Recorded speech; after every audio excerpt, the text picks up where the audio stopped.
Chers frères et sœurs dans le Seigneur, salut. Bienvenue à l'épisode 2 de notre série « Le chrétien ne travaille pas pour de l'argent ». Aujourd'hui, nous parlons du travail comme une adoration à Dieu. Savez-vous, le travail est une adoration à Dieu.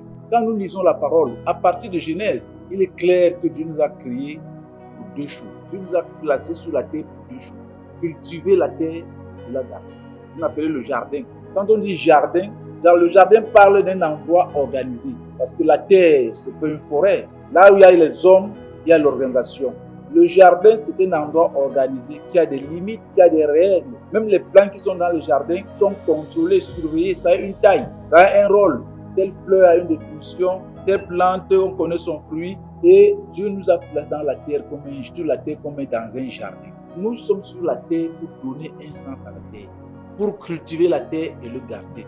Cultiver alors, c'est le travail. Et garder, c'est l'amour. Donc je crois que Dieu m'a créé, Dieu t'a créé, et Dieu nous a envoyés sur la terre pour travailler et aimer. Ou bien pour travailler pour aimer. Parce que pour aimer, il faut travailler. Si tu ne travailles pas, tu ne peux pas exprimer ton amour. Tu ne peux pas avoir les moyens d'exprimer ton amour. C'est le travail qui donne un sens à l'amour. Quand on veut prendre une femme en mariage, on vous demande la dot. C'est comme si on veut savoir si vous travaillez, si vous êtes productif, si vous êtes quelqu'un d'effort. Le travail marche avec l'amour. Et quelqu'un qui travaille, parce qu'au bout du travail, il y aura l'amour. Il va se donner pour quelque chose. On aime avec le fruit. On aime avec l'effort qu'on fournit. On aime en travaillant, en assistant. On aime en aidant.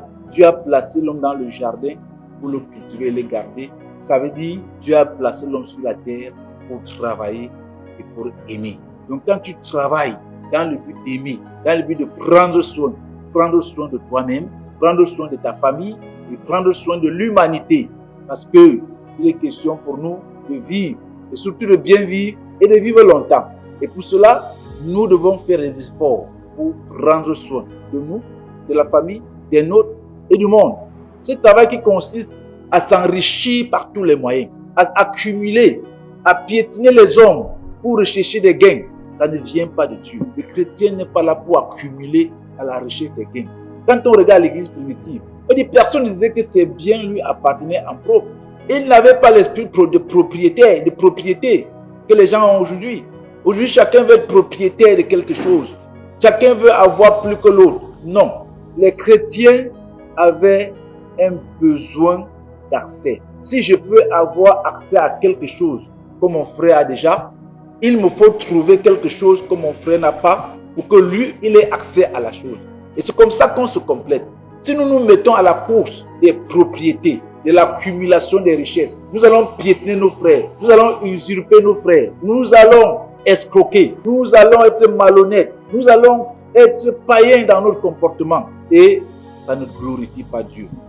Bien-aimé dans le Seigneur, fais de ton travail une adoration. Et pour que ton travail soit une adoration à Dieu, il doit avoir pour objectif l'amour, prendre soin. Or, si tu prends soin de celui que tu sers, tu ne peux pas l'abuser, tu ne peux pas l'escroquer, tu ne peux pas le servir mal. Que tu sois technicien, que tu sois fonctionnaire, que tu sois entrepreneur, que tu sois cultivateur, il est question de travailler comme servant Dieu, de travailler comme adorant Dieu, et nous aurons une vie agréable. Que le Seigneur nous bénisse. Merci de nous avoir encore écoutés aujourd'hui. En attendant le prochain épisode, portez-vous bien et que l'Éternel soit notre force.